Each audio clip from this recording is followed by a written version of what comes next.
Hey guys, welcome back to Rahket Sports. We're here to break down NFL Week 1 games. This is our first video. Didn't make any NFL videos last year, but we're going to start a new trend and start making NFL videos. Last year, me and Jesse went back and forth week to week and made pretty good money. Last year with Rahket Sports, if you guys know, I used my algorithm that I created. And without about 4 weeks or so of data, we kind of rely on our gut feeling. So these first few weeks, it's just going to be relying on stats from last year and what our opinion is currently. So this week, our first game, we got the Buffalo Bills versus the Los Angeles Rams. The Rams are looking very banged up to start the year. We got Matthew Stafford with some tendonitis in his elbow. I was telling Jesse I know a lot about this injury because I had it during baseball, and it's going to wear on him throughout the season. I could see him needing surgery because he might tear his UCL or something. But it's not good. He's not going to have a good year. I'm not high on the Rams because of that, because they need a good quarterback. They kind of revolve around that. But other than Stafford, they also have Leonard Floyd as questionable. He'd probably play, but he's questionable. He's one of their key linebackers. And then Van Jefferson's also questionable, which isn't a big thing, but he's still a good player, or a big player for them.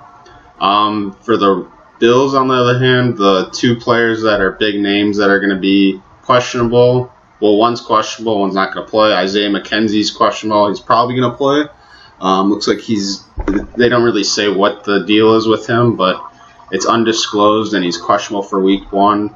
Now, Tre'Davious White, on the other hand, he's not going to play Week 1. He did something with his ACL, so he's still recovering from that. He won't be playing for a while. But other than that being said, I really like the Bills in this matchup.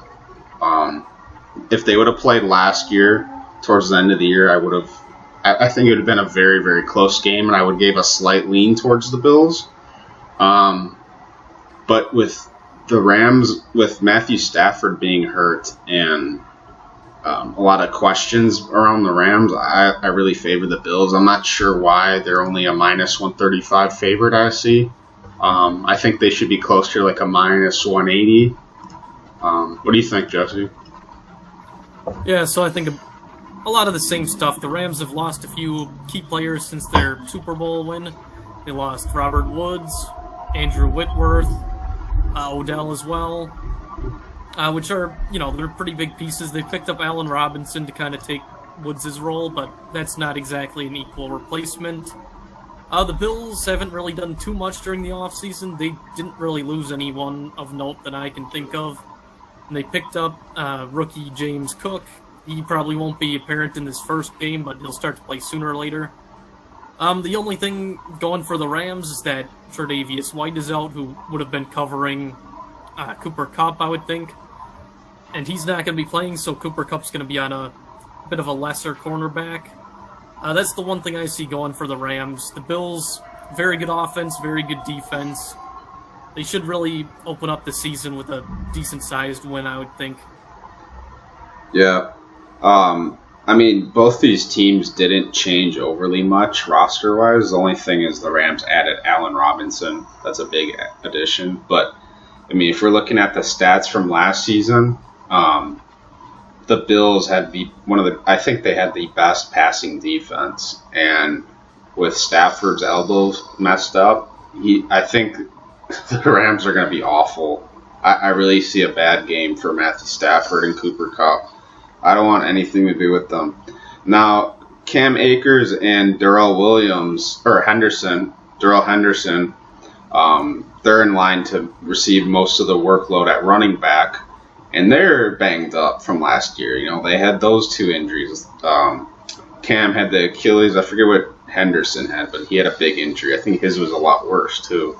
But they should be healthy for this game. But then again, like what I said about Stafford, he'll be healthy for this game, too. But I could see them getting hurt in this game or, really soon. I really don't see a good future for this Rams offense. They're all banged up, and it's not a good way to start the year. So I'm really going to hammer this Bills line. The only thing in the Rams' favor right now is they're the home team. That's the only thing I can come up with. But from the stats from last year and these injuries, it favors all the Bills. Yep. I gotta think the Bills' offense will have the Rams' defense on the field a lot in this game, so I think the Rams' offense will stay off the field a bit more than we think. Like, who are you talking about? Like, the Bills' offense is going to keep the Rams' defense on the field with kind of longer drives and such. I see. Yep. Detroit Lions versus Philadelphia Eagles. Both these teams are looking to have an impressive year. Last year, both teams were subpar, Lions being really bad. The Lions finished second last in defense and 25th in offense, while the Eagles were pretty good offense, but their defense was also pretty bad. But then again, the Eagles and Lions also made some big additions this offseason. The Lions drafted Aiden Hutchinson, Jamison Williams, who's going to be out, but we kind of expected that. And then they also get Jeff Okudah back, who was their first-round pick last year. And then, Jesse, you want to talk about the Eagles getting Brown? Yeah, so we know that the Eagles did a draft day trade to get A.J. Brown. He's alongside Devonta Smith, and with Hurts obviously returning. Miles Sanders is questionable heading into this game. I would absolutely think he plays, but he may not be 100%, may not get an overly high workload the first game. And a lot of the rest of the pieces are kind of still intact. Defense was, kind of middle of the line in passing and run. Offense was about middle of the line too, I believe. So, looking at both these teams, they made some big improvements, but one thing that people don't talk about is the Eagles actually have the best offensive line, and the Lions are top 5 offensive line too. So, they're going to have room to run, and if I remember correctly, the Eagles actually led the league in rushing attempts. I think due part mostly because of Jalen Hurts being a mobile quarterback. But I know Miles Sanders has a chip on his shoulder, and he's going to be looking to run. The Lions gave up quite a bit of yards to rushing attempts, and with their additions of Aiden Hutchinson and some other guys, I think they're going to make big improvements, and I think their offense is actually better too. I think the Lions will win this game. I think because the Lions at minus 195 and the Eagles are favored by what does it say here? Yeah, minus 4. So just over a field goal. I think that it should be the other way, especially with the Lions being the home team. I think these teams match up pretty evenly last year, but I think the Lions made more improvements. So I'm actually pretty high on the Lions this year. Yeah, so I think this will be a tighter game than a lot of us think. Essentially, the Eagles, I think Hurts might have a little bit of trouble with that Detroit secondary. He's going to get better this year with Jeff back. He may have a few struggles throwing the ball, but I think the room for him to run is very open. That's why I'm going to take the Eagles in this game. I think Hurts can really destroy the Lions on the feet with rushing, scrambling. And that's how I think it's going to get done. It's going to be a fairly even game. Would you bet them at minus 4 or money line at minus 195? Minus 4 is a bit high because I could see this being a field goal game for sure. Yeah. Money line at negative 200 is... that's probably too out of it for me too.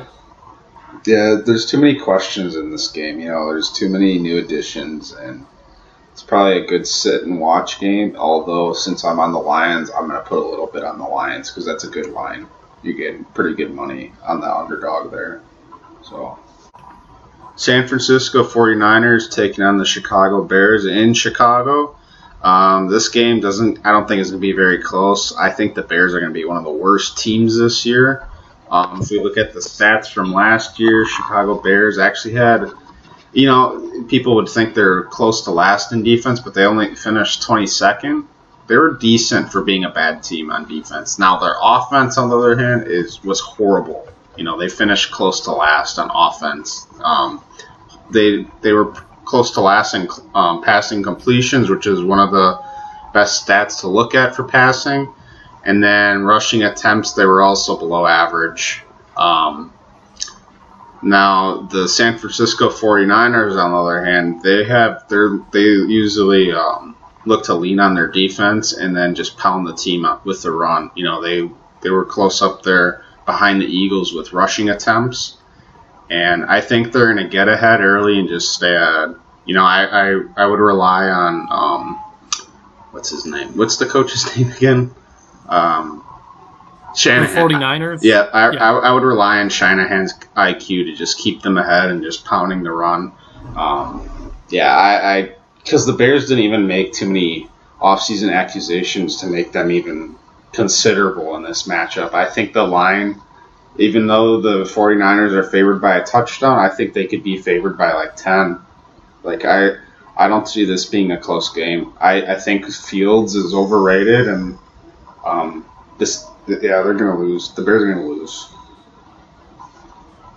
The Bears had one off-season acquisition. They got rid of Matt Nagy, which is a huge upgrade for them. Yeah. No, and guess who their new coach is the Packers quarterbacks coach. I forgot to say that. So that's the only thing that they have going for them. They have really good coaching, but their team is bad. Yep, yeah. They got rid of Allen Robinson over the offseason, so that was their number one receiver. That hurts them a bit. Other than that, Bears' offensive line is pretty bad, and that 49ers' defensive line is pretty darn good, so I think Fields is going to be running for his life a lot in this game. He's going to be under a lot of pressure. He's going to be looking to just kind of get out of it with his legs, but I don't think it's going to work very well for him. I think they're going to be very low scoring this game. 49ers may not light it up on the scoreboard either. Deebo Samuel is questionable, so he's at least somewhat banged up. He's probably going to play, but he's at least not 100%, we can assume.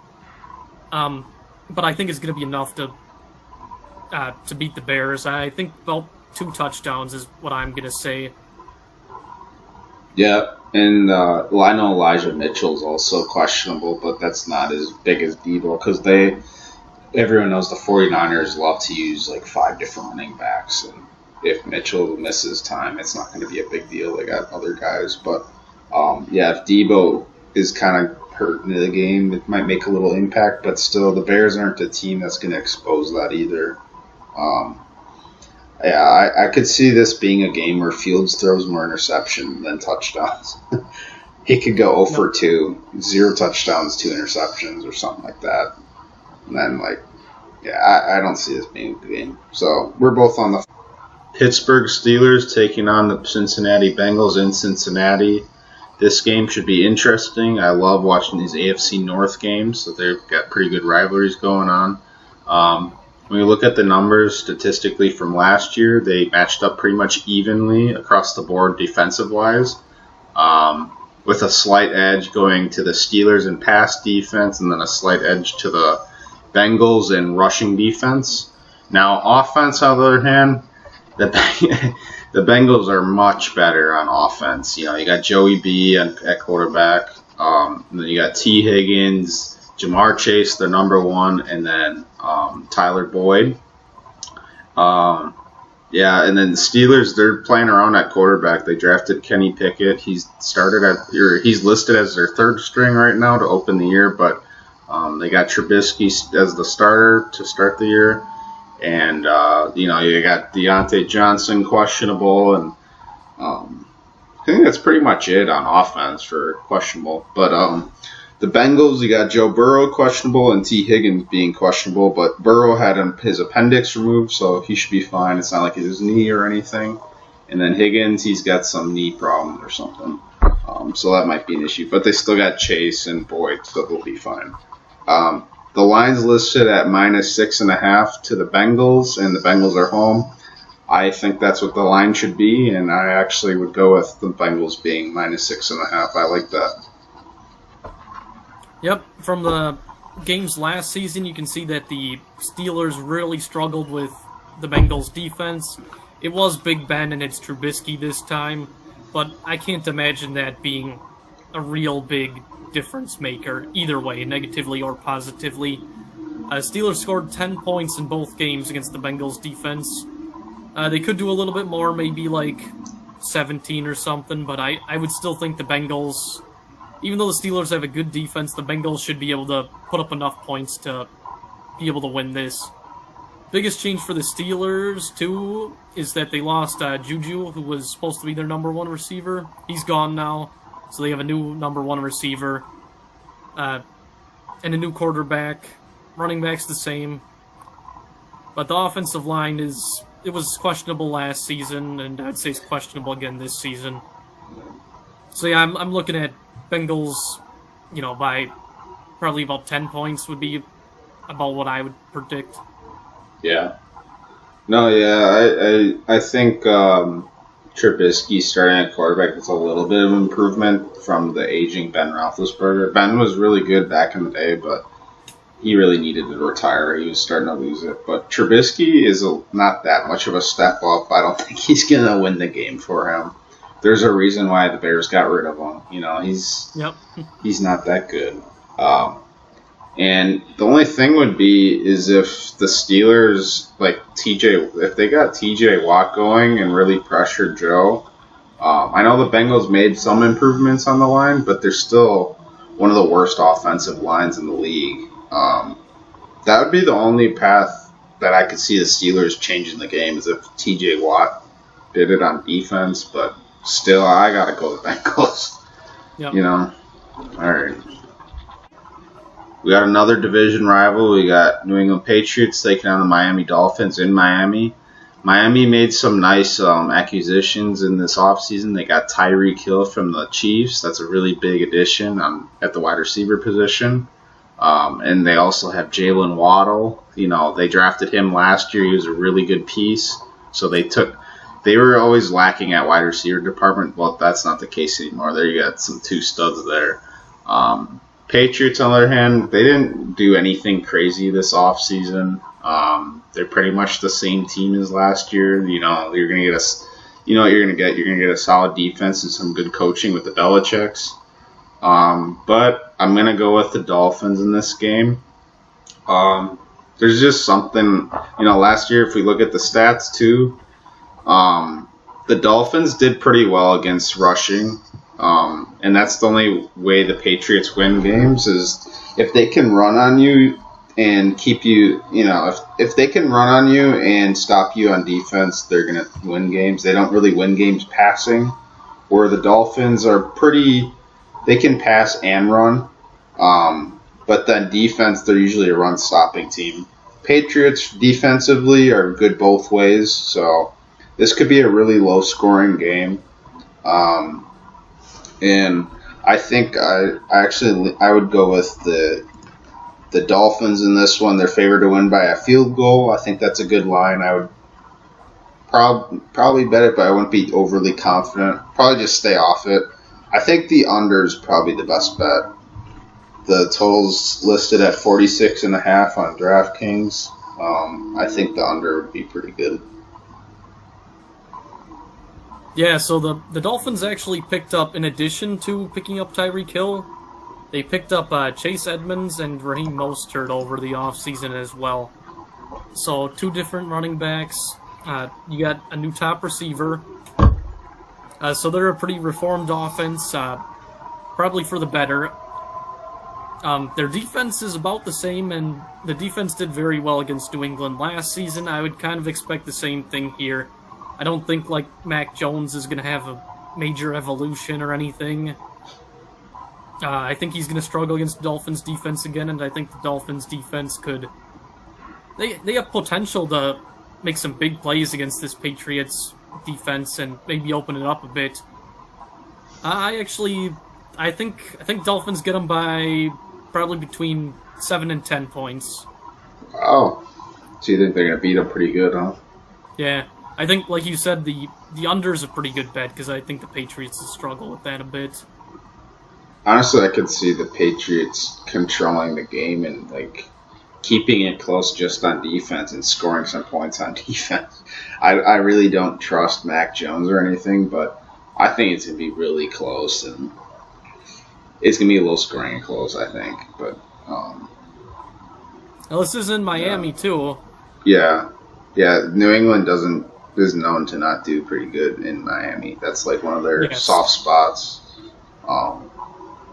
But like if you look at the offensively, like the Dolphins, nothing really jumps out on paper from last year. The only thing you can really hope on is the new additions on offense with Hill and Edmonds. I think Mostert's a bust. I don't think he's very good. I think he's going to get hurt again if he plays. He's very injury prone, but Edmonds should make a little bit of a difference, but Tyreek Hill will definitely make a difference. So I'll give him the edge, yeah. So you're going to probably bet this game, huh? Yeah, probably. I mean, we are kind of gambling a bit because we don't know exactly how the chemistry works with all these new pieces or anything. And, it can always somehow not work out. But I just think it kind of will. Sure. So, yeah, I think they get it done by more than a field goal, I'd say. Even though Belichick, he's a good coach. No, I agree. Cleveland Browns taking on the Carolina Panthers in Carolina. This is going to be a very interesting game. We got Baker Mayfield, freshly traded to the Carolina Panthers. He's going to be looking for some revenge against his own team. He's been talking about how he wants to kill these guys, and he was really upset that they got rid of him. They signed Deshaun Watson, and Deshaun Watson has the sexual, I don't even know, the scandal going on, and he's going to be out for a while. So the Cleveland Browns are looking to start Jacoby Brissett for a while, and they're going to be down at quarterback.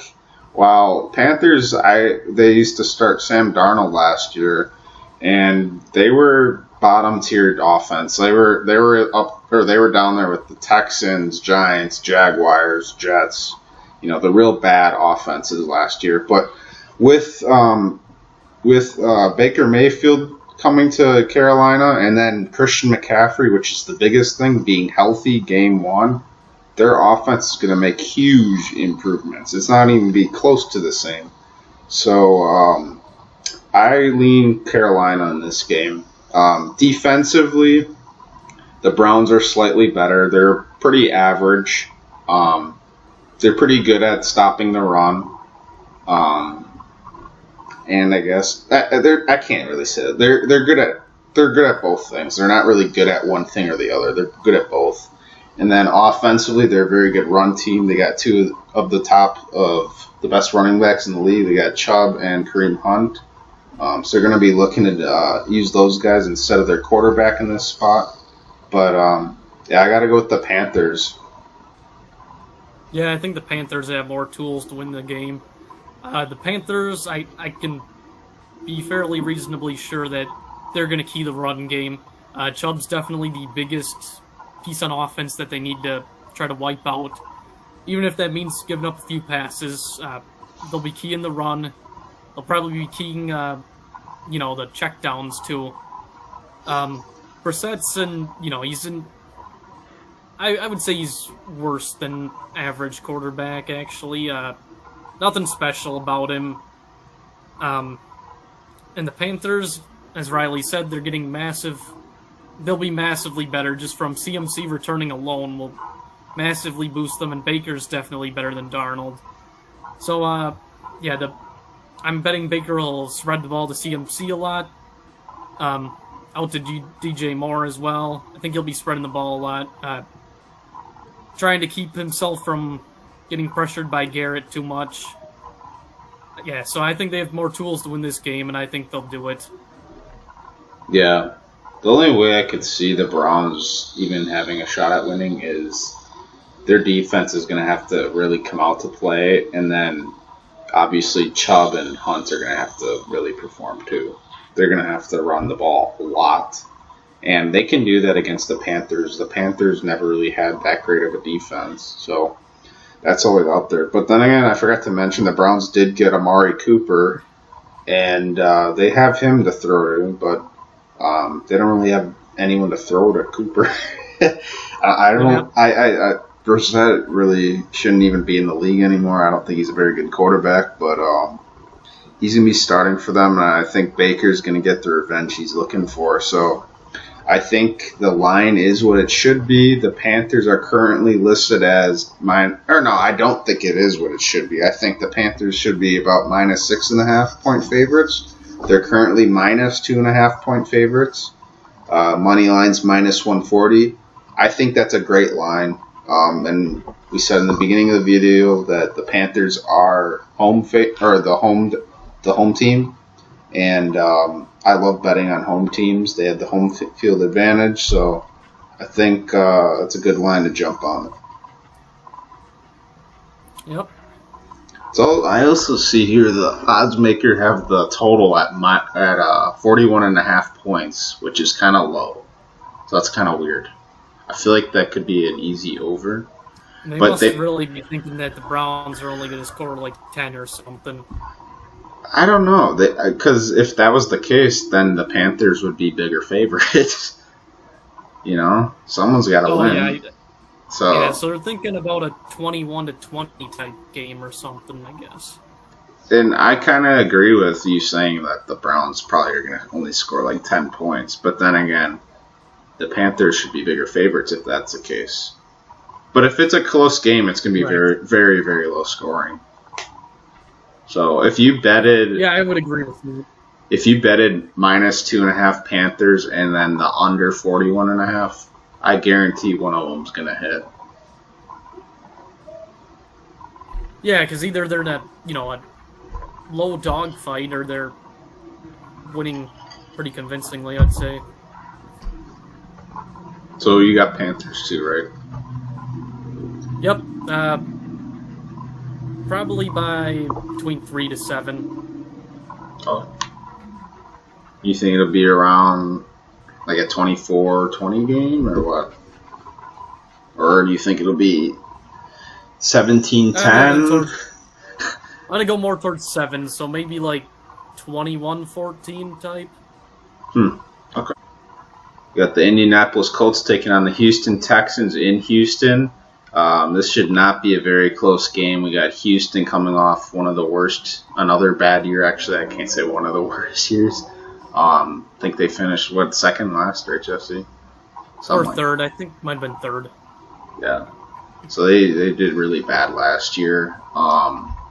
They were ranked 30th in offense, and then defense, they were ranked 27th. So bottom tier, both offense and defense. Couldn't really do much on passing or running. Defensively, same thing. They got ran all over. And if you know about the Colts, they have one of the best running backs, Jonathan Taylor, and I think he's just going to destroy this Texans team. And if he doesn't, which I highly doubt, they got Matt Ryan, Michael Pittman, and they're probably going to look to get their new guy, Alec Pierce, involved. But before I rip on the Texans too much, I'd like to give them some credit. I think they have made a good draft. They have a good draft class. They got Derek Stingley. They got a steal in Damian Pierce, who's going to be their starting running back in the 4th round from Florida.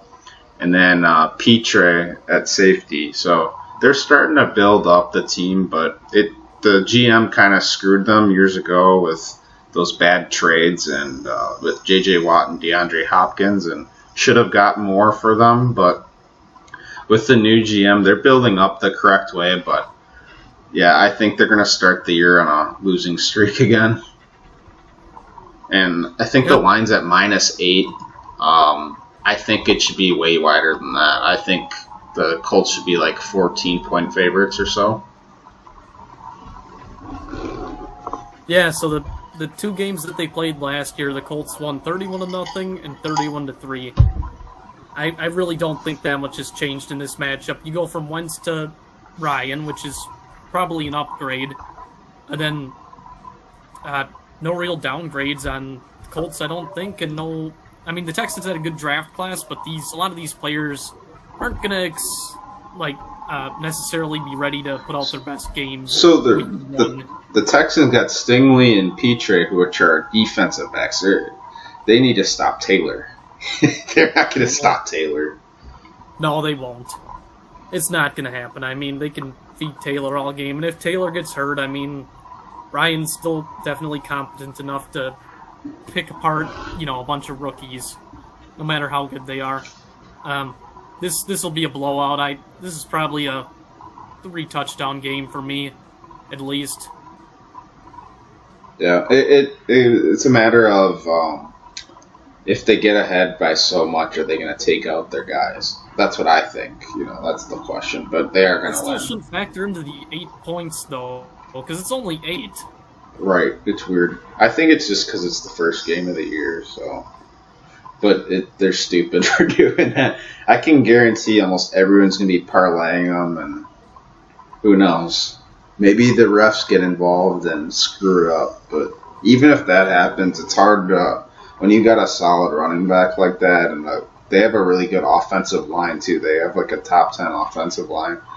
It's pretty hard to even get the NFL involved to make the Texans win in that game. Like, who do they have on offense? They got Davis Mills at quarterback, who's still trying to, make a name for himself. And then you got Damian Pierce, the rookie, who's decent. And then you got Brandon Cooks, their only star. And on any other team, he's not. He's a good player, but he's not a stud. So they don't really have anyone. Right. And then looking at last year, the Texans finished second last in rushing attempts given up for defense. So they gave up the second most rushing attempts. And that is not a good stat going against a rushing team like them. So, yeah, it's a blowout for me. Got a division rival with the New Orleans Saints taking on the Atlanta Falcons in Atlanta. Should be a really good game. On paper from last year, the Saints did really good on defense. They're really good rushing defense. They don't give up much on the run. Passing defense pretty good too. On offense, on the other hand, they're pretty even across the board. Except Saints have a little bit better rushing attack. They run a lot. They had 510 attempts last year. That's like, I think, third most behind the Eagles and I think the Colts. Passing-wise, the Falcons were a little bit better last year, but this is a new year. They had Matt Ryan last year, and they don't have him anymore. He's on the Colts. They're in the game we just talked about, and they got the Falcons got Marcus Mariota starting now, which is a huge downgrade. I think they should start Desmond Ridder soon, but they're going to be looking to start Marcus Mariota this first game, and that's not going to be a good look for them. They got Drake London. That was a huge draft pick this year, but he's questionable. He should play. And then they also still have Kyle Pitts, obviously, who's the first-round pick from last year.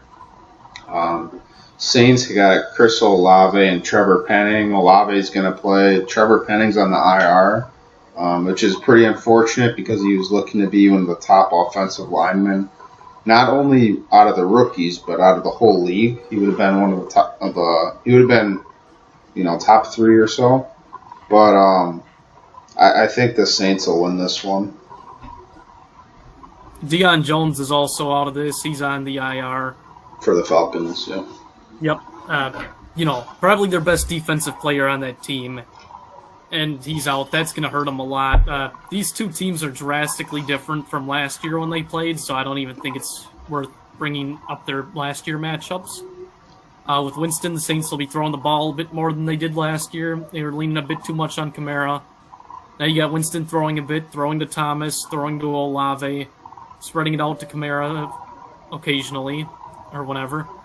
The Falcons are completely different too, just because of the quarterback change.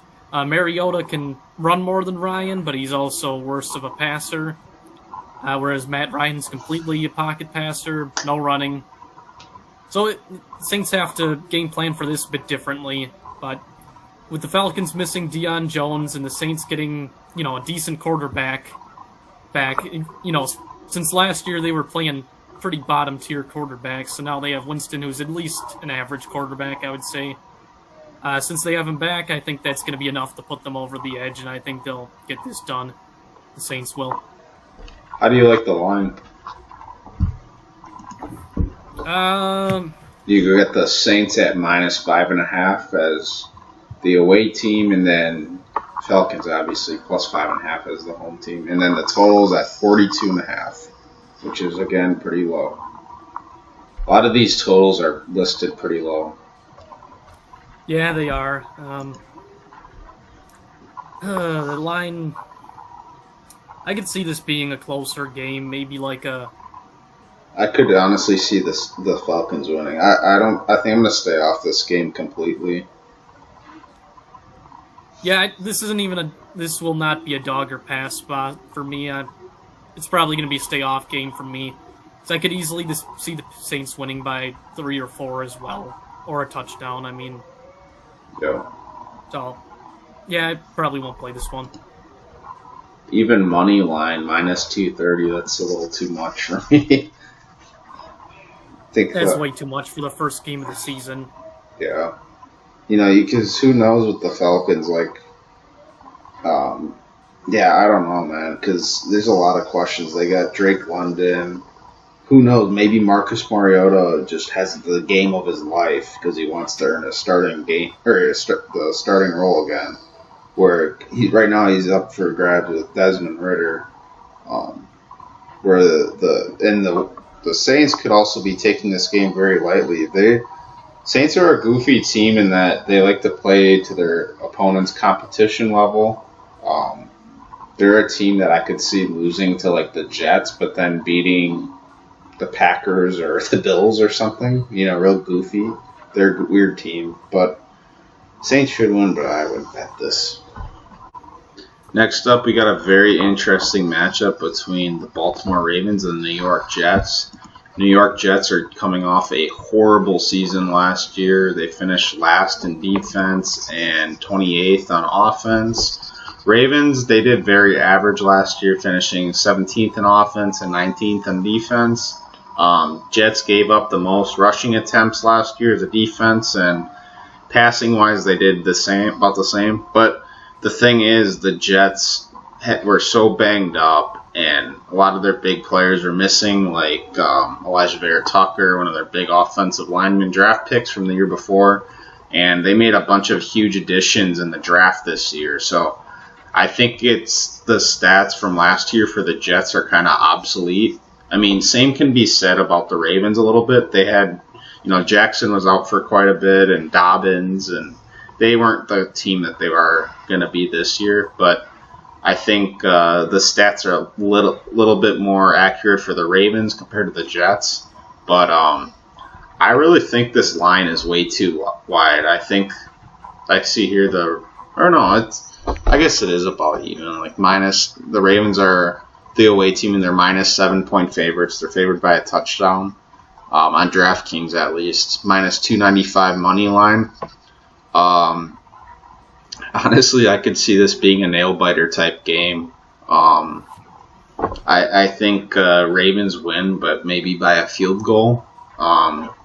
If there's a nail-biter, Tucker's going to come through. Right, I could see that happening. I could see the refs getting involved in this one, too.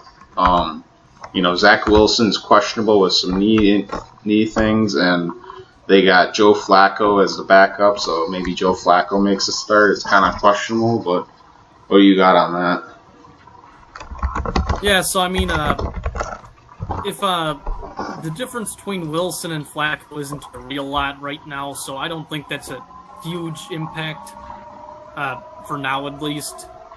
As far as this game goes, I think that Lamar's just gonna, do Lamar things. He's gonna really use his legs a lot. Gonna run all over the Jets, and if Dobbins plays, he'll be running a lot over the Jets too. They did lose Marquise Brown over the offseason, which was kind of their go-to. But they, if I remember right, Rashad Bateman sat out last year with an ACL injury, right? Yeah. Yep. Yeah, so they're essentially having a pickup on him because he's healthy this season. He's going to be ready to go. He'll probably be their number one this year, I believe. And, yeah, I think... And they have Mark Andrews, a reliable tight end that Lamar can short passes to as well. We're going to get done. The Jets, they're very young. They got a lot of draft picks, but I don't know if the chemistry is there yet. I don't know if it'll exactly work out the way they think it will. Yeah, I mean, so the Jets made some really good draft picks. They got Sauce Gardner in the first round, as well as Garrett Wilson.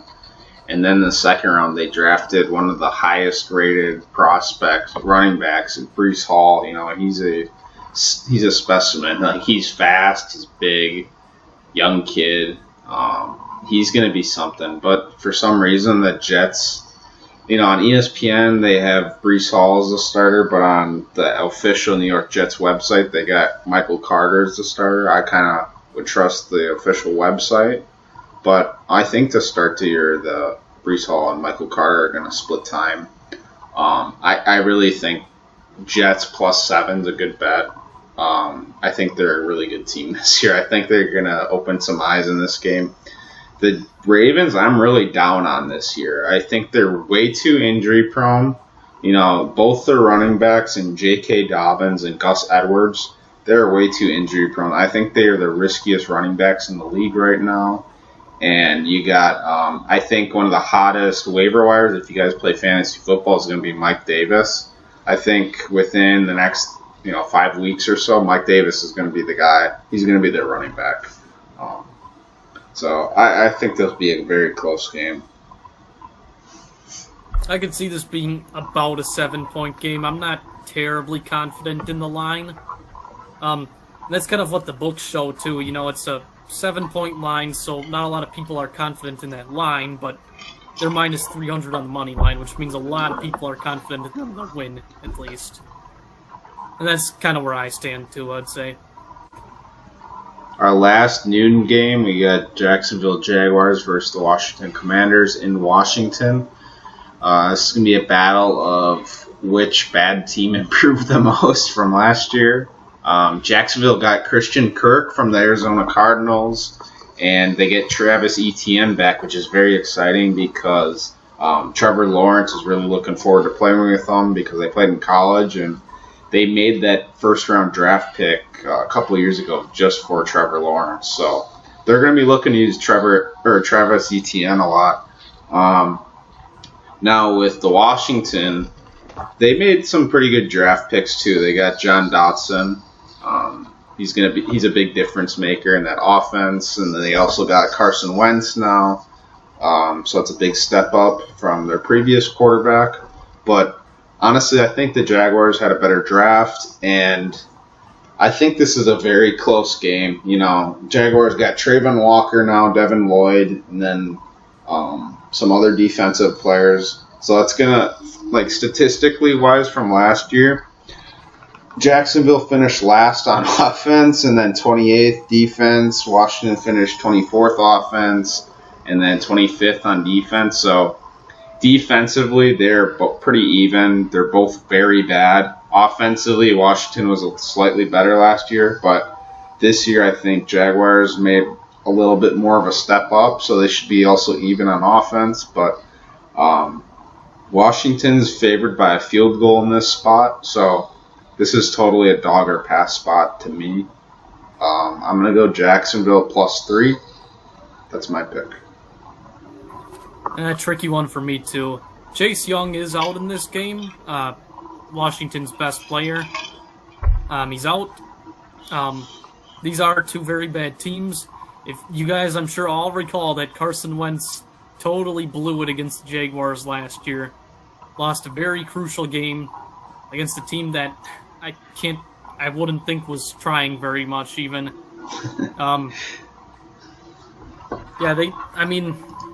Both these teams, were looking on the draft to get better. Washington got better with Carson Wentz. They did. He's still an upgrade, no matter what you think of him. And the Jaguars, Riley brought up how they get Etienne back. That helps them, and they got Christian Kirk over the offseason. I'm not totally high on Trevor Lawrence yet or anything. This is a real tough one for me to pick. This is a very tough one for me to pick. I think I would lean towards lean towards the Jaguars. Very slightly. Truthfully, I'm just going to let this one play out. I think if Chase Young was playing in this game, I think that would be the biggest difference maker. I think they'd win then. But since he's not playing, the only other big-name player they have on defense is Montez Sweat. And I think they can get past him. But, yeah. We got Green Bay Packers taking on the Minnesota Vikings in Minnesota. This is a really good game for us to break down because we're both Packer fans and we're homers. But then again, the Packers are a very good team. You can't argue that. Last year they finished 10th on offense, and then they finished a really quiet 13 in defense. They've always been talked down for defense, but they did pretty good last year. We've been making improvements every year in defense since our new coach.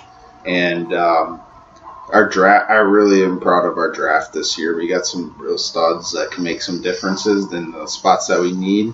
Got Quay Walker, an inside linebacker, Devontae Wyatt. He's not going to start right away, but he'll make a difference. Minnesota Vikings, they didn't really make too many big accusations and didn't really have the greatest draft. Offensively, they finished 14th, which is pretty good. Then defense, they did pretty bad. They finished 24th. I really don't get the line on this one. The Packers are only favored by a point. I get they're the away team, but I think they should be close to a favored by a touchdown. I think this is honestly my favorite bet of the week. I think Packers -1 or Packers money line is easy. Yeah, I think the line is low because we did lose to the Vikings once last year. And then also last year's week 1, we came out and lost like 31-3 to the Saints or whatever. So that's probably why the line is where it's at. I don't anticipate. Thinking about it, maybe it's because Devontae Adams is gone and Christian Watson, our second-round draft pick, wide receiver, is questionable, and then Alan Lazard, are supposed to be our new number 1 receiver, is questionable. Maybe that's why, then. I don't know. What do you think? That could be why. I don't think that's going to affect it that much. I think Rodgers is going to be spreading the ball out to many different receivers. I don't know if the absence of Adams is going to play that bigly. Yeah, even if Lazard misses, I don't know if it's going to be a huge deal breaker. Lazard's a good player, but Rodgers is going to be spreading the ball out this year. Whether it's to Jones and Dillon or if it's to, our other receivers. Yeah, tight ends. We got Sammy Watkins, and we drafted Romeo Doubs, who's looking to be a breakout candidate, with all the questions. Very good camp. Yeah, he had a very good camp, and with all the questions at wide receiver right now, he could be a starter soon. So, got him. But then the Vikings, I forgot to mention their one big season addition was Zadarius Smith, who was on the Packers last year, and he really could hurt us in this game. He's a very good edge rusher, and he's going to be good. Honestly, the Vikings don't really stand out anywhere on defense when I look at their depth chart. They just have one stud at each level. Like, on the line, they got Danielle Hunter and Zadarius Smith rushing, and then they got Kendricks in the inside at middle linebacker, and then Patrick Peterson, who used to be good, so, he's there at cornerback, and then Harrison Smith at safety, who's good. But Packers, there's been talks about them giving Aaron Rodgers trouble in camp this year. If that's not saying something, I don't know what is. I really think the Packers could be the number 1 defense this year. We have all the tools, and I could totally see the Vikings getting skunked this game.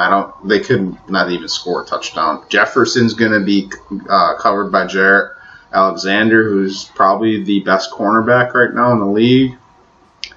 The only way I see the Vikings stay in the game is if Thielen has a big game, and he definitely could. I think Stokes is going to be covering him, and I think they match up very evenly.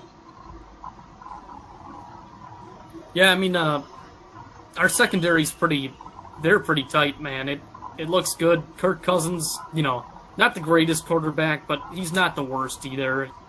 I think Kirk has a lot of troubles with the secondary. I actually think that this game for the Vikings is more on Cook, but I think the addition of Quay Walker can really help us to stop Cook more. I really think Cook has a bad game. I think they're going to shut him down bad. I think they're going to have to do it through passing. Why do you think Cook? Just because of recency bias with the Packers being bad at giving up the run, or I don't know. Because I think more or less, yeah. But we drafted Quay Walker to fix that to a degree. Let me check how Cook did versus the Packers last year. I'm pretty sure he didn't do.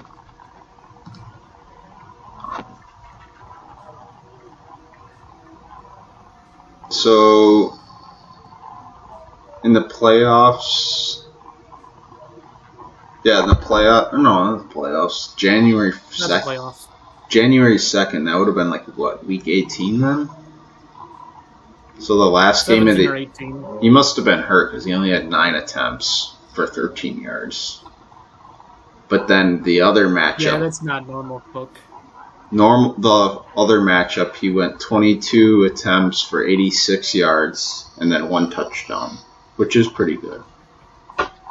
But still under 100 rushing yards. I think they'll keep him under 100 rushing yards pretty easily. He could have a touchdown, he's good enough. But the Packers really made some improvements on defense, and yeah, I don't think Cook is going to have a fun. Forget our special teams. Yeah. I don't think Rid of our coach, which was our biggest liability. Go ahead, talk about it. Talk about it. Yep, so our special teams was pretty much awful all year. Most of us were not happy with the coach remaining all year. We had wanted to kind of cut him mid-season.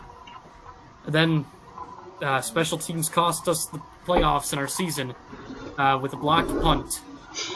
Everyone else played fine, but we made an upgrade from our last punter to Pat O'Donnell, which is a pretty big upgrade. And then we also got a new special teams coach, so that should help us a lot. And a new kicker. We have a new kicker. We don't have Crosby anymore. Well, Crosby's starting, though, still. Is he? I thought they... Yeah.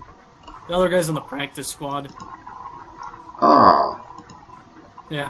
Why didn't Crosby could be hit or miss again this season. We'll see. Damn it. I don't want... Oh, yeah, he is. Shit. He's questionable, though, it looks like, huh? Usually I don't think look at... No.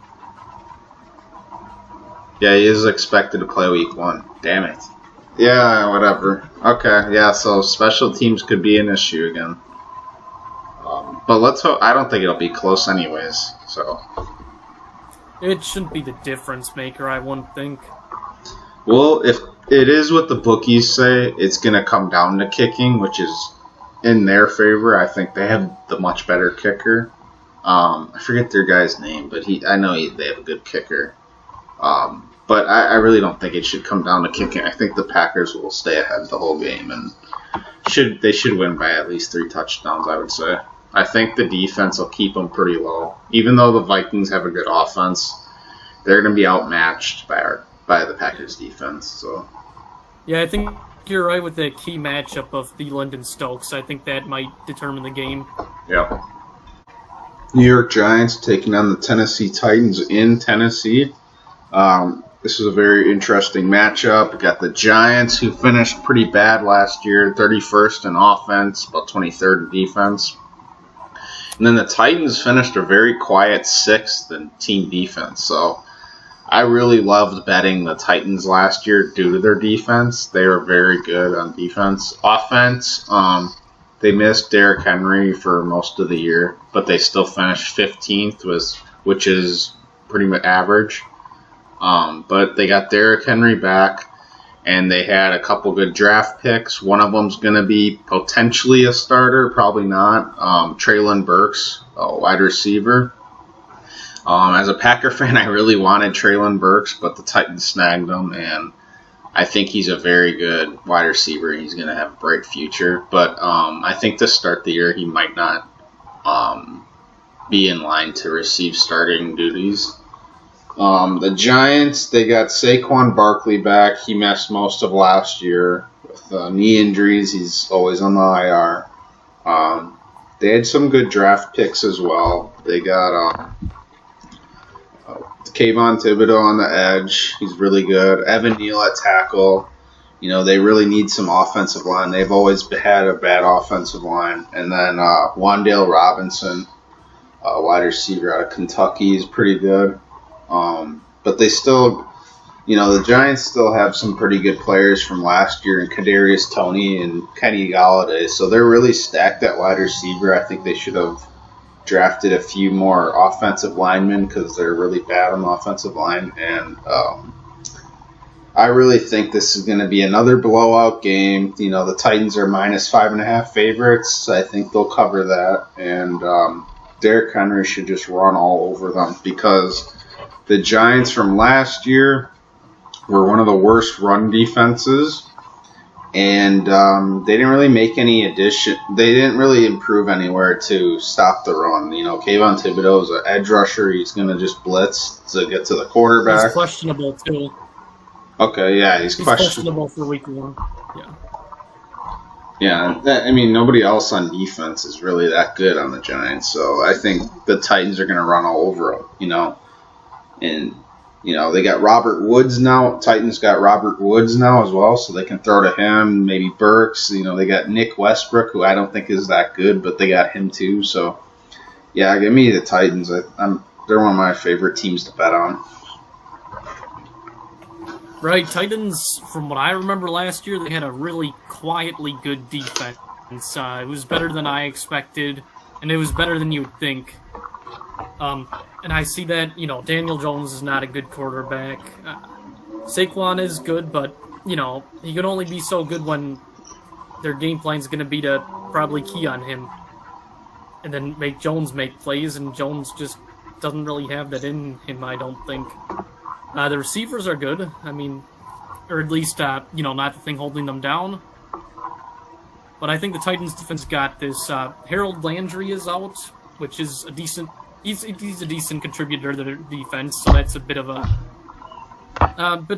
disadvantage for them. But the Titans have a very good running back in Derrick Henry. He should be able to pretty much run at will. He's healthy. He's rearing to get back in there, I'm sure. Destroy some teams. And Tannehill is, he's an average quarterback. He can make throws sometimes when he needs to. He's got good receivers and Woods and Burks will be good down the line, I'm sure. I'm not sure how big his role will be game 1, but yeah, Titans have the tools to get this done, and I think they will. Could be a low-scoring game. I could see that, surprisingly enough. Very, very low-paced, I would think. Because Titans should control things when they're on defense, and then when they're on offense, I think they're just going to pound the ball with Henry. Yeah. The clock will be ran out pretty fast, so I could see that happening. I think they'll... Even with Barkley. Even Barkley, I think they're going to pound with him, too. That's a good point, too, yeah. Yeah, I think Titans get this by probably at least a touchdown. Las Vegas Raiders taking on the Los Angeles Chargers in Los Angeles. If you guys want an exciting, high-scoring game, this is going to be it. This should be the most high-scoring game of the week. You got 2 high-end offenses and then 2 low-end defenses here. The Raiders finished 26th defense, and then Chargers finished really bad. They finished 30th team defense. And then offensively, Chargers, they're really good offense. They're one of the best offenses in the league. They got finished 5th, and then the Raiders finished 18th. Just looking at the numbers here from last year, obviously I'm going to give a slight edge in offense to the Chargers, slight edge in defense to the Raiders. It's kind of who plays their game that's going to win. Chargers, the only notable addition was Khalil Mack. He really will make a difference, though. He's a very good player, and he's kind of old now, but you got him and Joey Bosa on the line. they're gonna get to the quarterback eventually. Where the Raiders, they also got some good pieces too. They got Jonathan Abram, and then let me Devontae. Well, I'm talking defense. Oh yeah. And Chandler Jones on defense. So defensively, I still give the edge to the Raiders, but when we look on the offenses, go ahead, Justin. Yeah, they made a huge pickup in Devontae Adams, over the offseason. Me and Riley know a lot about Devontae Adams. We watched him a lot. Very good player. He did very well for us in the years we had him. And, now he's going back to Derek Carr, who he also has a connection with. He played with him in college. They're gonna be a good pair. Carr's got a lot of weapons. Waller, Renfro, Adams.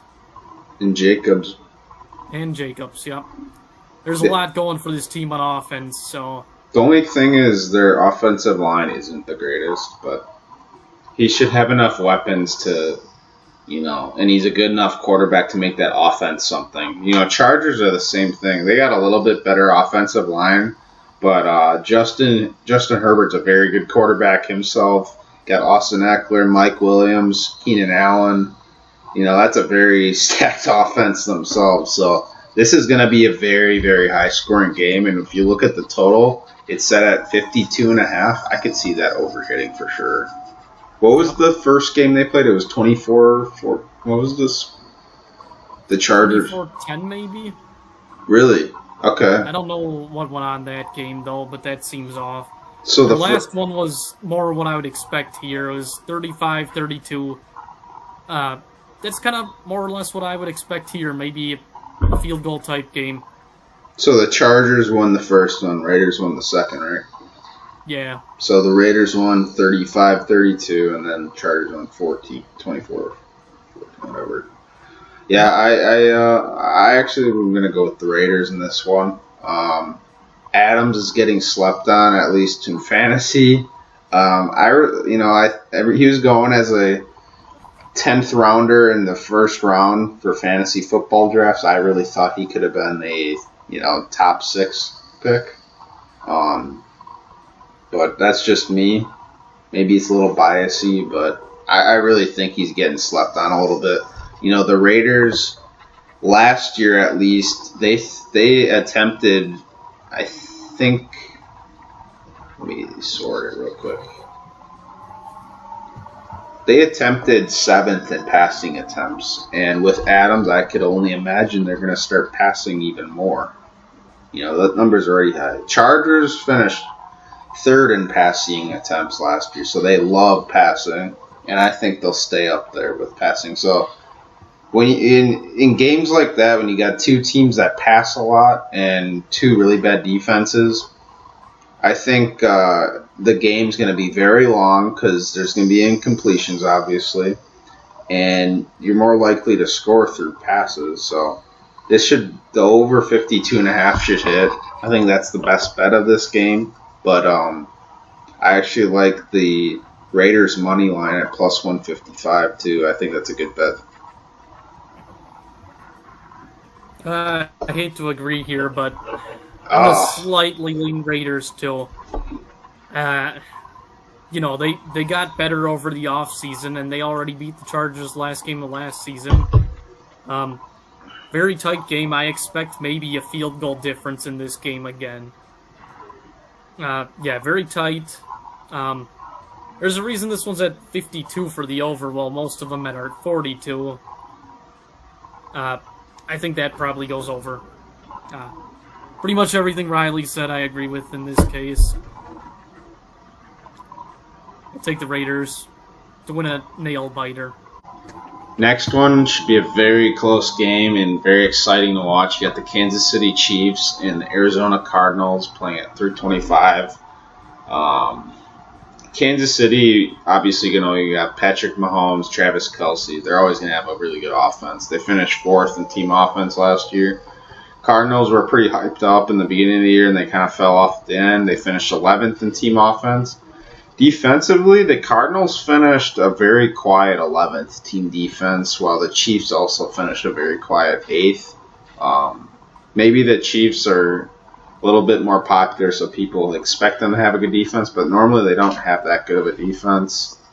They made some good draft picks. They got Trent McDuffie, who's on the Chiefs now, and he's questionable for the game. But other than that, they're pretty even defensively speaking. The numbers are pretty much identical for defenses. Now, offense, on the other hand, you got the Cardinals, who love to run. Kyler Murray's a mobile quarterback, and they have a very good running back in James Conner. Kansas City Chiefs, they love to pass. That's all they do is pass. They got Patrick Mahomes, Travis Kelce. They got new guy, Sky Moore. They just signed Juju Smith-Schuster. So the starters are going to be Schuster, Travis Kelce, Marquez Valdez-Scantling, and who's the They other? have Juju, too. I think I said him first. Oh, sorry. Juju, Marquez. Who's the other receiver? Sky isn't going to start the rookie. No. Oh, Hardman.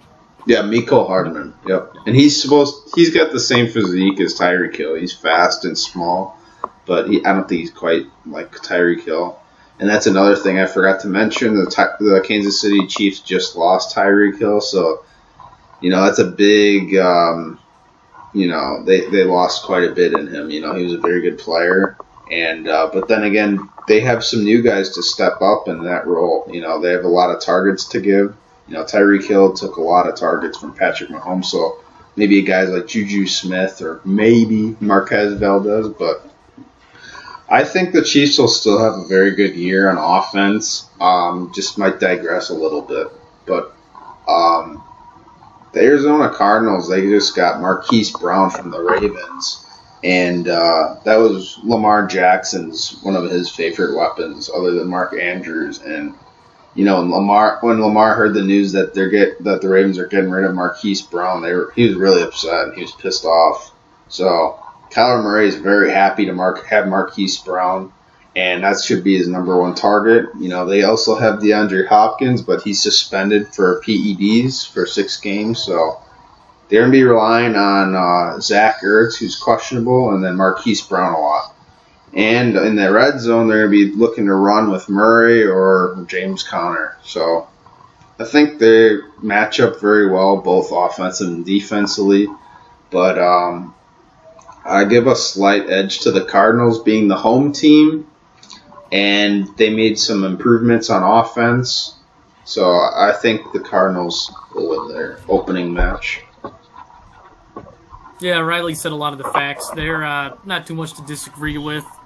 The only thing I'm going to take the Chiefs, and it's really for the simple reason that if the game's on the line, I trust Mahomes to do it more than Murray is really it. Mahomes, he did lose Hill, but he's going to find ways to spread the ball out, throw to other people. I'm not concerned about that. There might be less, explosive plays like Hill had, but I think they're still going to be fine. They still have Andy Reid, good coach too. Defenses, yeah, they're fairly similar. I'm not sure if they're going to be the difference makers in this game. Cardinals love to run. They got James Conner. But yeah, I'm going to stick to the simple fact that I trust Mahomes if the game's on the line more than Murray. And that's really my reasoning. Fair enough. Yeah, I was going back and forth. It took me a little bit to start this video because I really wasn't sure who I was going to pick for this matchup. I see this being a very close game. Both these teams are pretty good. Yep, the spread is probably... the spread's the right place because, we have 2 decent offenses here. Could be a touchdown to end the game that does it, so... Yeah. Or it could just be a field goal. I think the spread's about where it should be, and I'm not overly confident in the Chiefs covering that. I do think the total is a little too high at 53.5. I see this being like a average football game where it's 24-20 type. That'd be 44 points total. 53.5, man. You're asking for a lot of points. You're asking over 25 points each from both teams. it definitely could happen, but I don't know. My gut feeling is telling me this isn't going to go over the 53.5. Yeah, they're at least two average defenses, so it's not like the Chargers-Raiders game. I mean, last year they were. I mean, Chiefs finished 8th, Cardinals finished 11th. That's good. Well, even if they digressed a bit, they're still average defenses, I guess you could say. Sure, one. All right, for our first Sunday night football game, we have a real banger of a game. The Buccaneers versus the Cowboys at the Cowboys. Two teams that really like to pass a lot. I think there won't be as much of a presence with the run game in this one, as both teams have pretty good linebacking cores. Tampa Bay's got a great defensive line too. Cowboys not so much. But both teams have kind of weaker secondaries, so we're going to see a lot of passing, I would think. Brady and Prescott are both pretty good at passing. So yeah, that's about... I think this game's going to be a pretty tight one. They played, I'm pretty sure, Week 1 Thursday night game of last season, and the Buccaneers won that by about 6. I think this is going to be another tight game, within a touchdown, I think. Surprisingly enough, I think I'm going to lean Cowboys slightly. Ooh. They're at home. Wow. So when I look at both these teams, yes, obviously Tom Brady is a very good passer. He's the best He's the best football player of all time. Then you got Dak Prescott. Yes, he's a good quarterback. But I don't think Dak Prescott and the Cowboys have as many weapons as Tom does. I know Tom lost, he Gronk to retirement, and Godwin's questionable with his ACL injuries, banged up, but they also got Julio Jones and Russell Gage, who are going to step in for Antonio Brown. Where the Cowboys, they lost Amari Cooper. He was there for a while, and that was one of Dak's number one targets. Now they have CeeDee Lamb. CeeDee Lamb was there last year, but he's been there. Actually, I think he's been there for 2 years now, right? That sounds more right. Yeah, he hasn't really done anything yet, but he should have a big year. Like, he's kind of forced to be that guy because he's the number one target. Michael Gallup is going to be out for a while, and then they just drafted Jalen Tolbert, who could be a sleeper this year. Maybe Tolbert becomes the number one. I don't know if CD's sleepy. But, when I look at both these teams' offensive lines, they're both, they could both be the number one offensive line. So there's no weakness there. Defensively, yes, both teams are a little suspect to the pass. They're a little weaker in the secondary. But Dallas Cowboys, man, they have the best linebackers that I've seen. They got Anthony Barr, who else was it? Anthony Barr, Leighton Vander Esch, and Micah Parsons, man. That's hard to beat. But then again, their defensive line is a little suspect too. The only guy that's good is DeMarcus Lawrence. And then their secondary, Trayvon Diggs, I think he's a little overrated. He's got a lot of interceptions, but he gives up a lot of big plays too. Now the Buccaneers, they're very sound on defense, They do not give up runs. So Zeke is going to have a very bad game. He is not going to run on the Buccaneers. Nobody does. And I think that's a key reason why I'm going to go on the Buccaneers. I think it's hard to bet against Tom Brady. I think he's going to find a way to do it. And I think he'll win by a touchdown again this game. Other thing is that Buccaneers did change coaches over the offseason. Yep, I forgot to mention. Just something to note, Buccaneers might not have the greatest chemistry at that point. I'll argue with that because I think they kind of forced Bruce Arians to retire. I don't think the chemistry was there because Antonio Brown quit because of him. Well, Arians was not perfect, but it is week 1 with a new coach. They may not be on completely the same page. It's not to state that it won't fix itself sooner or later. Also, Tom Brady's missed a lot of this preseason and training camp, though, right? Yeah, he has, and that could be a big. We saw that last year with Aaron Rodgers. He missed. He skipped training camp completely last year, and the first game of the year, they got blown up by the Saints in a really embarrassing game. So I hope we don't see that in this game with Tom Brady, but I wouldn't think that would happen. And I would think even with the new coach, Tom Brady is pretty much the head coach. At least, well, not the head coach, the offensive coordinator. He's pretty much the offensive coach. Like they're doing whatever he says, But I think Buccaneers. I give them an edge in both rushing and passing for offense. I think they're better at both. So I think there's going to be more passing yards for the Cowboys. I'm gonna have to disagree. All right. So if you're on the Cowboys, are you gonna bet them money line? So they're plus 110 money line, and then the spread is plus 2 points. So we'll go money line. Yeah. You might as well. And then the total. 150? Oh no, not quite that high. Huh? Plus 110 about? Yeah, that's what yep. And then the total is at 50. I would think it'd go over from all the passing, but when you get two teams that love to pass, usually you're going to hit the over. Yeah, because you get the clock stops a real lot. Mm-hmm. I think Dallas is going to be forced to pass because they're not going to find success in the run. There's no way. If they do, it would have to be Dak on the ground. He's not, he's somewhat of a mobile quarterback, but he's not going to be running. He's gonna want to take care of his body too. He's not going to want to just get lit up by this Buccaneers defense. They're pretty tough. No, I'm getting that, but maybe he scrambles a bit more than he normally would, type thing. Like, what are you saying? Like over 100 yards? Like, that's kind of crazy, though. No, that's too crazy for me. Yeah. I could see him getting 20 yards. I could see him getting like a 20-yard rushing game. But I'm just saying, kind of maybe a few first downs on like third down or something. Honestly, you could see maybe Prescott and Zeke tie in rushing yards. I could see Zeke getting 30 rushing yards and Prescott getting 30 rushing yards. Yeah, I doubt they're running it much in this game.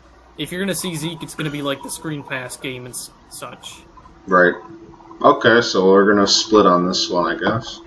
Yep. In our first Monday Night Football matchup of the year, we have the Broncos at the Seahawks. Russell Wilson gets to play his former team right away, and I think this is going to be a blowout. The line's at about 6.5 for the Broncos. I think it's going to be much more than that. The Broncos are going to have a great offense now. They got two solid running backs. They have a good receiving core as well. And they got a good quarterback now. Their defense is solid too. It's pretty well-rounded. It's surprisingly good. The Seahawks, Riley told me the Seahawks defense is surprisingly good as well, like 12th or something. I did not expect that from last year, having gotten rid of Bobby Wagner. But the Seahawks offense with Geno Smith, it's not going to be good. They still have DK Metcalf, so that's a little bit of a saving grace for them, and now they have Noah Fant. So they have weapons, but I just don't think Geno Smith's going to be able to connect as much as he wants. He's not a good quarterback. So yeah, I'm picking this to be a lopsided statement win for the Broncos. Yeah, I agree with you. If we look at the stats from last year, the Broncos finished pretty. They finished pretty bad on team offense, and that is mostly due in part because they had Drew Lock at starting quarterback. Thankfully, now he's on the Seahawks. I don't think he's obviously not starting for the Seahawks right now, but and then the Seahawks finished 16th, which is pretty average. And I would give that all credit due to Russell Wilson, really. And now that he's not on the Seahawks, I think that's totally going to switch. If not, the Seahawks are going to finish pretty close to last on offense. I know they still have DK Metcalf and Tyler Lockett, but it doesn't matter when you got a noodle arm thrown at you. So it's not going to make a difference. I don't care if you got, if you got Devontae Adams and like Cooper Kupp and like all the best receivers on that Seahawks defense. If you don't have a decent quarterback throwing it to, it won't make the difference. And to be honest, the Broncos have. I mean, they were one of my favorite defenses to back. Last year they finished third. They weren't very lopsided on run or pass. They were solid in both. But I won a lot of bets last year due to their defense. And in this one, with the spread being like that, I love the Broncos to cover the spread. When you got a good defense like that playing a bad team, more often than not, they're going to cover the spread. They're not going to get into a close game. You get into close, good teams get into close games with bad teams when their defense is bad. Like the Chiefs that'll happen to them a little bit, or the Cardinals. They're good offenses with bad defense. Chargers are a great example of that. They have a good offense but a bad defense. But Broncos have a very, very good defense, and Russell Wilson, I think, is going to have a hell of a year. He could be MVP for all I know. He's got Jerry Jeudy, who was a former first-round pick. Cortland Sutton is very good. I really think the Denver Broncos have a really good shot at winning that AFC West division, and that AFC West division is probably the best in the NFL right now. Would you agree? Or? Yeah, for sure. I mean, those are 4 very good teams. Yeah, and I tend to go with the defenses too. And the Broncos have the best defense of them. Yep. So, yeah, this should be a blowout. Let's check the total real quick. Should be very low. Okay, it's 43. That's what That's probably about in line. That's what it should be. But -6.5, I think it should be closer to -10. Maybe -13. I'm expecting this to be at least a 14-point game, I would say. Yeah, it's gonna be when you got a good defense like that, they're gonna cover. It's gonna be hard to score. Come on, Geno Smith Geno Smith against one of the best defenses in the league. It's not gonna match well. So yeah, okay. So we're gonna split on this. You got the Seahawks, right? Not quite. It's gonna be a very close game. All right. So it's your favorite part of the video, guys. We're going to give you our 3 most confident picks and then 2 bets each. Jesse, why don't you start off with your 3 most confident teams? All right, confident teams are going to be kind of as you would expect. Number 1, Broncos. Number 2, Colts. I'm going to go with number 3 as the 49ers to completely shut down Justin Fields. You read my mind, except I'm going to go Colts 1, Broncos 2, and then 49ers. All right, what are your 2 bets? So, going off of what I just said, I really like the Broncos with the spread. I think they win by well over a touchdown, so I think that line is kind of -6.5, right? Something around that, maybe -7 some places. I still think the Broncos are going well over that. Okay. And then the other one that I feel is kind of mismatched is the Colts. Colts are minus about 8. I still think it's going to be like a 21-point game or something. I agree. Yeah. It's going to be a bloodbath, and I think that one's very messed up. If you also wanted to, I don't know what the odds are on it, but Broncos, Colts parlay, I think would do you very well. Let me see if I can get that.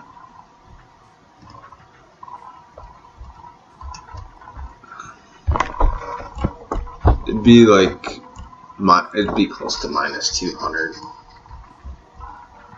I think I could justify that. Yeah. So my 2 bets of the week, I'm gonna go Packers -1.5 against the spread. I think against the Vikings like that, I think that's a great line. I think they should be favored by a touchdown at least. Packers have a way better defense, and they've always had a better offense. it's going to be very hard for the Vikings to score on that Packers defense, and then you can always rely on Aaron Rodgers. It's fun to put money on him because more often than not, he's going to win you your money. Then my second bet, I'm going to do the over on the Chargers and Raiders game. Let me find it. It was, over 52.5 is what it's set at right now. I think it could get close to 65.